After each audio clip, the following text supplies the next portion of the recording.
Hello friends, आप सभी का हमारे यूट्यूब चैनल में एक बार फिर से स्वागत है। इस वीडियो में हमने पाइथन में यूज़ होने वाले डेटा टाइप्स को एक्सप्लेन किया है। हर एक डेटा टाइप को हमने एग्जांपल के साथ यहाँ पर एक्सप्लेन किया है। आप चाहें तो उस एग्जांपल को पाइथन स्क्रिप्ट मोड में रन करके उसका आउटपुट देख सकते हैं।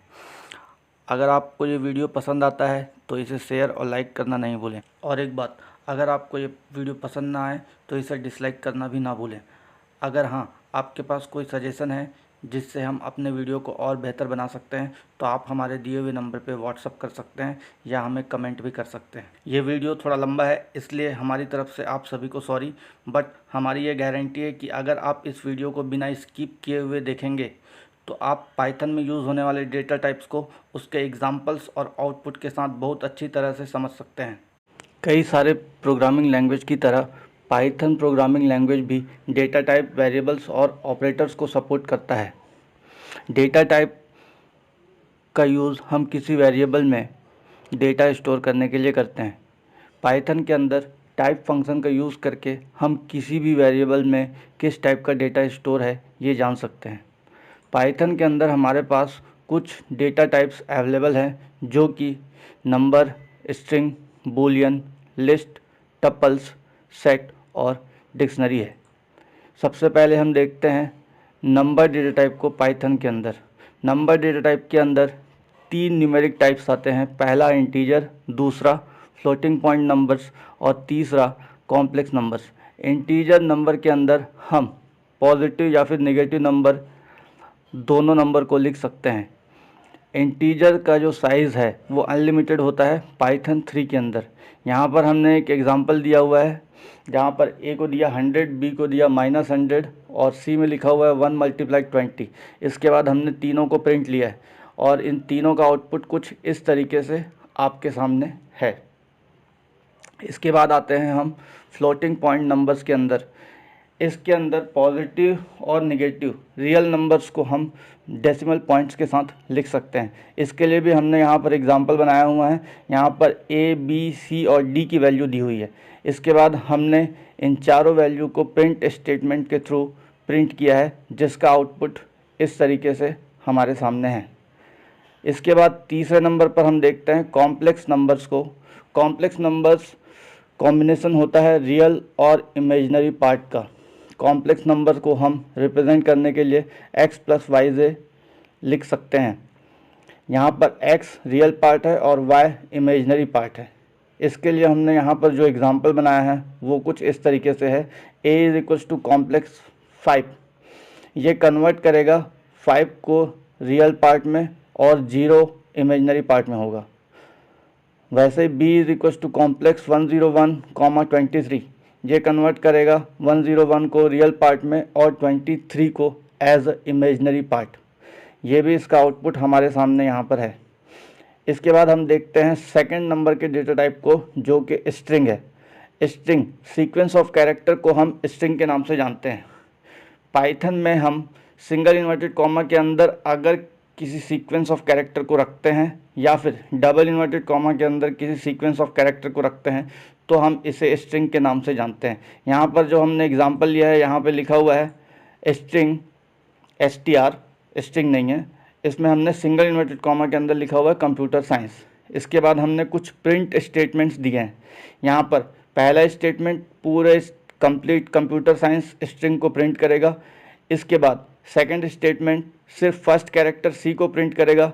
फिर इसके बाद जो थर्ड प्रिंट स्टेटमेंट है वो फर्स्ट इंडेक्स से स्टार्ट करेगा और इंडेक्स नंबर 3 के पहले तक कैरेक्टर को प्रिंट करेगा जो कि होगा OM। इसके बाद हम देखते हैं फोर्थ वाले प्रिंट स्टेटमेंट को जहाँ पर इंडेक्स 3 से स्टार्ट करके लास्ट इंडेक्स तक हमारे पास ये पूरे कैरेक्टर को प्रिंट करेगा। इसके बाद हम देखते हैं फिफ्थ वाले प्रिंट स्टेटमेंट में तो स्ट्रिंग को 2 बार वो मल्टीप्लाई कर देगा। इसके बाद लास्ट वाले प्रिंट स्टेटमेंट में हमारे पास स्ट्रिंग कंबाइन फॉर्म में डिस्प्ले होगी। इसका भी आउटपुट आपके सामने यहाँ पर है। इसके बाद हम देखते हैं बूलियन डेटा टाइप को जो पाइथन में हम यूज़ कर सकते हैं। बूलियन डेटा टाइप का यूज़ करके हम ट्रू या फिर फॉल्स वैल्यू को स्टोर कर सकते हैं। यहाँ पर हमने एक एग्जांपल बनाया हुआ है str = COMPSC। ये कंप्यूटर साइंस का शॉर्ट फॉर्म है। इसके लिए हमने BOO = str.isUpper ये स्टेटमेंट यूज़ किया है। ये स्टेटमेंट टेस्ट करेगा कि स्ट्रिंग अपर केस में है या फिर नहीं है। इसके बाद हमने लिखा है प्रिंट BOO, जिसका आउटपुट होगा फॉल्स, जो ये चेक करके बताएगा कि ये हमारा जो COMPSC कैपिटल लेटर में था या फिर नहीं था।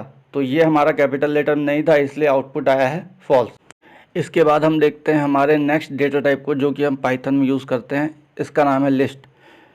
लिस्ट कलेक्शंस होते हैं आइटम्स के, और हर एक आइटम का कोई ना कोई इंडेक्स होता है, और ये इंडेक्स हमेशा स्टार्ट होगा 0 से।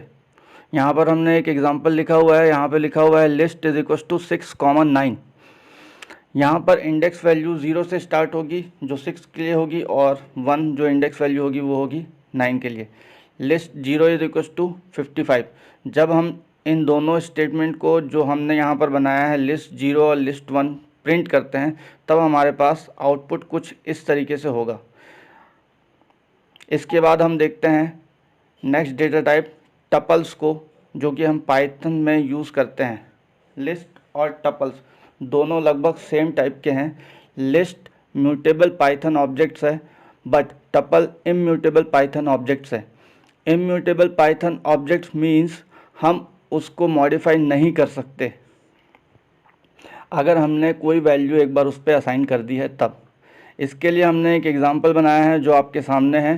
टपल = 66, 99। यहाँ पर टपल 0 और टपल 1 को हमने प्रिंट किया है, क्योंकि इंडेक्स वैल्यू 0 और 1 है यहाँ पर, इसलिए आउटपुट 66 और 99 यहाँ पर डिस्प्ले हो रहा है। इसके बाद हम देखते हैं नेक्स्ट डेटा टाइप को, जो कि सेट है।